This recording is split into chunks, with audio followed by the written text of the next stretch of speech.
இந்த மீன ராசிக்காரர்கள் இந்த ராகு கேது பேச்சை ரொம்ப எதிர்பார்த்துட்டு இருக்காங்க. 12ஆம் இடத்துல ராகு பகவானும் 6ஆம் இடத்துல கேது பகவானும் அந்த அமர்ந்து மிகப்பெரிய வளர்ச்சிக்கு வித்திடுறாங்க.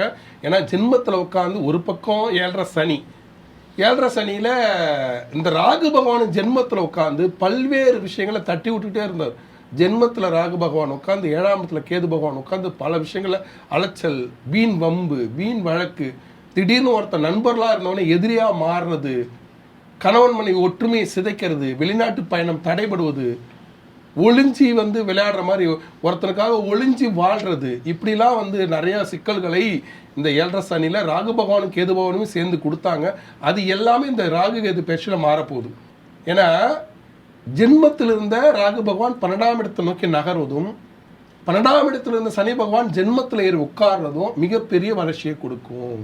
அதில் பார்த்தீங்கன்னா கேது பகவானும் பார்த்தீங்கன்னா உங்களுக்கு 7ஆம் இடத்துலேருந்து 6ஆம் இடத்தை நோக்கி நகர்கிறார்.